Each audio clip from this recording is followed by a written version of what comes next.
Well, this is my last full day in District 7. Tomorrow I get the plane back home at 10:30. So yeah, I'm looking forward to going back home. I'll miss the farbos and things, but it's okay. Yeah, it's a bit quiet. It's quite early in the morning. Actually, it's only about 6:45. I woke up pretty early today. Had a big night at the Tavern. That was actually very good. Mainly because there's this big group of guys who are working in the education system up here from Liverpool. Are nice guys. I think they actually shouted me a couple of shots of vodka. I assumed I was paying for them, but then I looked at the bill and I think they actually gave me a couple of freebies. That was really nice of them. I didn't expect that. But yeah, they were genuinely nice guys, and it's the busiest I've seen that place. They should have had a like a Spanish themed night. Apparently the wife of well, the German guy's supposed to own the place, but then I was told no, it's really the his wife, who's Vietnamese, and she's a bit of a Espanol file. She likes the Spanish culture, so had this crazy setup where you got the staff wearing sombreros. The Vietnamese staff, it looked a bit strange, but you get used to that here. Anyway, so like I said, I'm glad my trip's coming to an end. I'm looking forward to being back in Cairns. Actually, it'll be nice to be in the house again. I certainly enjoy the shower I've got back home. It's a damn sight better than the one here. Even though it's a nice place I'm staying at, the shower could do with a bit of improvement. It's a very weak water flow, and also it's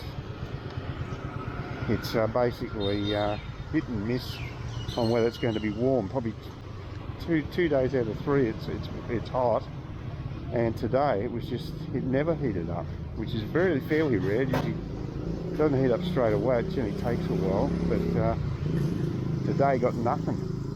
Just lukewarm at best.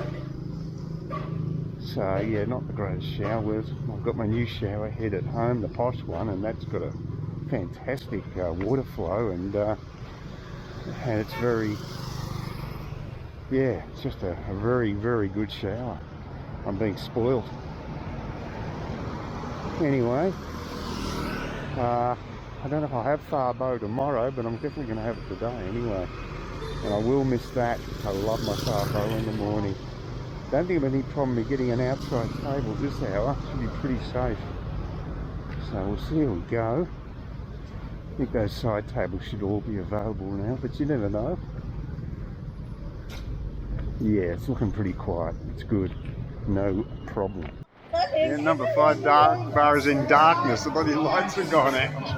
Well, it's obviously just one of the fuse. It's just the lights. Sorry, number 5 bar about 9:30 on a Saturday night, and it was a reasonable night. I played pool with Mike from Seattle, nice American guy, and hung a few lady drinks.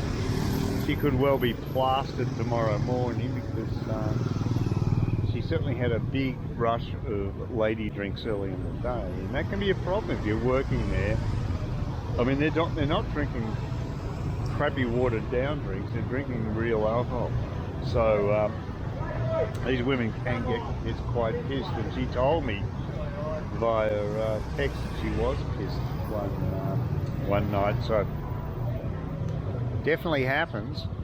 And Mike's a big spender. He said he spent 3 to 5 million on lady drinks at the place, so he's obviously very popular. I can't compete with that, and I don't want to compete with that. I think it's insane. It's just way too much.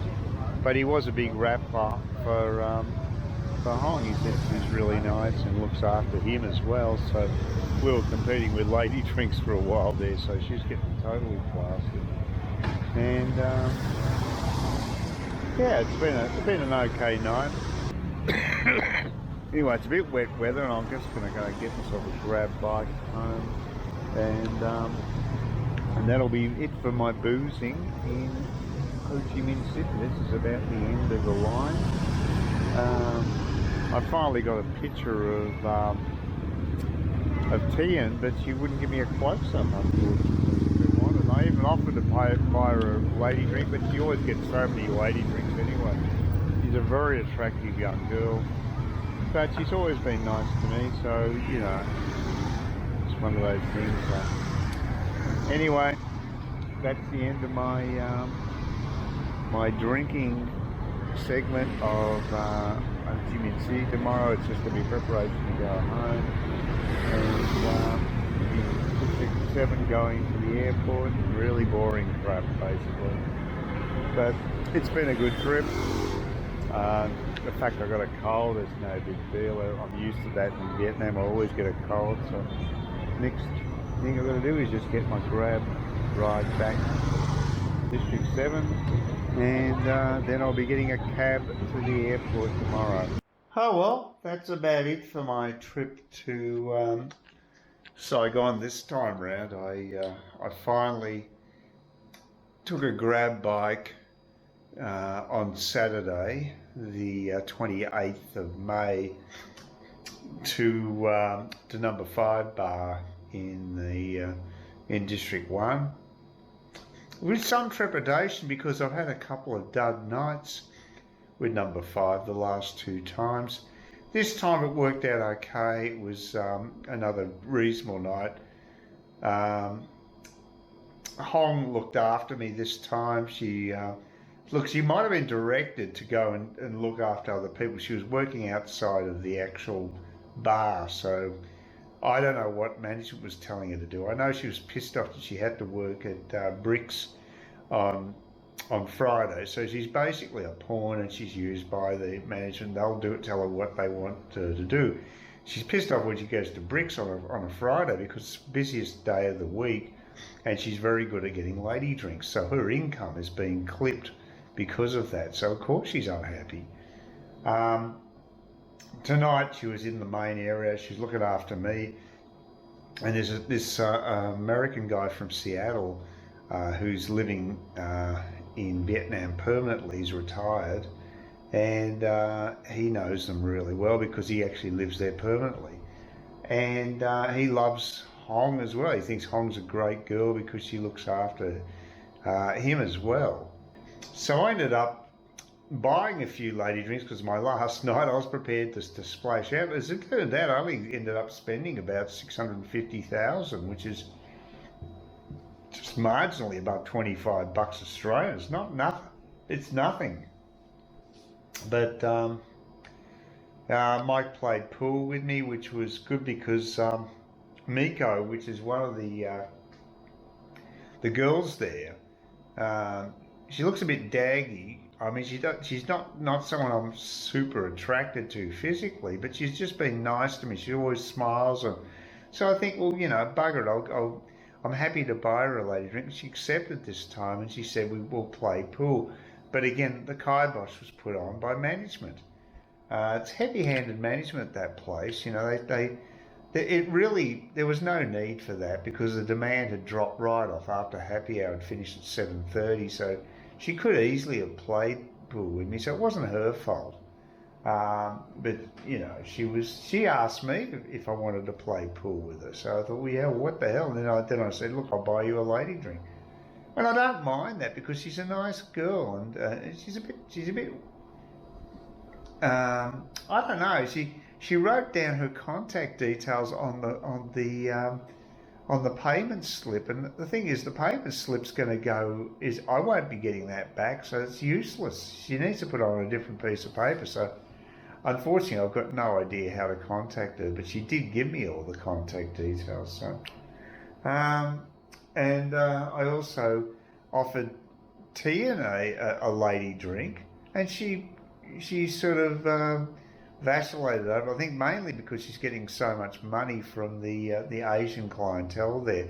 I mean, she was still friendly to me, but I wanted to get a close-up picture of her, and I could only get like a medium shot, which I guess I can crop, but it's not ideal. It's not what I wanted. I wanted to get a nice close-up of her because she's a very attractive girl, and not just physically, but she's also emotionally attractive girl. She's always nice. So look, it was a good night. It was a very good night, and it cost me a lot less than I expected. I was prepared to spend over $1.5 million easy tonight. I was quite happy to, because I got a stack of dong left because I just haven't spent that much. So my time's running out. I don't have any other options to really spend money. I could buy some, I suppose, an extravagant meal in the morning, but I'm not going to do that. So I'm more of a meat and potato guy. I like eating like the local Vietnamese eat, which is cheap, but I like the food. I love it. I love the banh mi in the morning, and the pho bo, and I mean, they're great meals. The food is fantastic, and this is just the basic stuff they eat, and I love it. And there was actually, Mike actually had a couple of these vegetable sort of rolls that had sauces with them. I hadn't tried that before, but they're quite healthy too, like goi kum. So yeah, really nice. Very happy. It was a good night. I wasn't shunned. People looked after me, and I got to talk to one of the expats there. It's funny though that I still haven't seen the Vietnamese guy, Hank. He hasn't been back.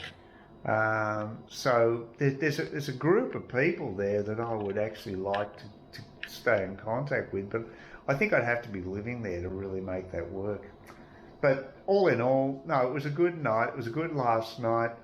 I'm very satisfied tomorrow to just spend my time here and to get things organised, to go to the airport, get myself a grab taxi, and hopefully have an incident-free trip back to Australia, do my RAT test, hopefully, which will test negative, so I can go back to my house in Queensland without any quarantine requirements. But that's about it. I've got everything else sorted out. I've done the passenger, what's it called again? The online questionnaire you have to fill out about your health details and everything, basically, which takes place of the paper version you had to do, which I think is a good idea. I'd rather do it electronically, get it sorted before you go to the airport, rather than having to scramble for a bloody piece of a pen and of course these things are microscopic. The size of the actual forms is very poor for someone with bad eyesight, so it's much easier for me to do it online. So I've got it finished. They've got all the details they need, and I'm pretty well prepared to go home tomorrow night. So I'm looking forward to it. I'm looking forward to going back to Queensland. I like living there. I like my house, and I just needed a break. And I'll either go to Vietnam or I'll be going back to Brisbane and catch up with my mates in the pub in Brisbane itself, which is also good. So it all works out well. It's nice to be back overseas anyway. It's been a good trip, so I'm very happy. Sunday morning, and just going to see if I can get banh mi, the last banh mi, and it's about 7:30. She's a workaholic, that woman running the stand, so who knows, she probably works 7 days a week. Wouldn't surprise me, but bloody hell, look, roosters and chickens have gone mad. Yeah, just got a bloody message from Australian government of the border force saying that I hadn't completed the passenger declaration, which you've got to do before you can check in. Well, I have, and I've got a printout saying I've done it. It's all completed. So I don't know what the hell they're on about. I would appreciate if I did start another one by mistake, I didn't put any details in, but maybe that's what they're referring to. I don't know, but it said that everything's been completed, so, and I've got the readout on the screen, so it's just normal bullshit. It's quite a, I think they need to make it a little easier than what it is. It's quite a bit involved. So anyway, that was a pain because I've done all the preparation. I got the RAT paid for tomorrow. So I just got to go into Sydney Airport and get that done, and then I can get to Queensland. Operating again today. I might be dishing through. Oh, I just remember what I didn't do. I didn't do a tour of the room. I normally would do that, and I've been here for a month and I forgot to get around to it. I was going to do it today. Silly me. Yeah, time for me to go to the airport. I've just given them the card back, so I'm just waiting out front. But I've got plenty of time because it's, what is it, it's about 6:37. They said the car only take 1 to 3 minutes to get here, so I'm going to wait a little bit longer. Wait till quarter to, oh, I don't know, maybe I should go now. I hate being at airports. Apparently check-in does open at 3 hours before the flight. In Saigon these days, it used to be 2 hours, so there's no point getting there early. But given the extra crap that they want these days, I'd rather get there early rather than late and never cut back on the old stress. The price of the Grab card dropped a little bit because when I first looked at it about 5-ish, I think it was about 279, and now it's down to about 239. So it's now, you know, like I say, get 6:45. Yeah, look, I might as well get the car here and get moving. Not much point in just like I said. It'll probably take me half hour. It's a fair distance from here to the airport, so I might as well get moving, I suppose. Because there'll probably be a queue there as well. Oh, that's Little Einsteins. Oh, well, maybe it's an educational thing. Anyway, I'll better get off and I'll hail that taxi.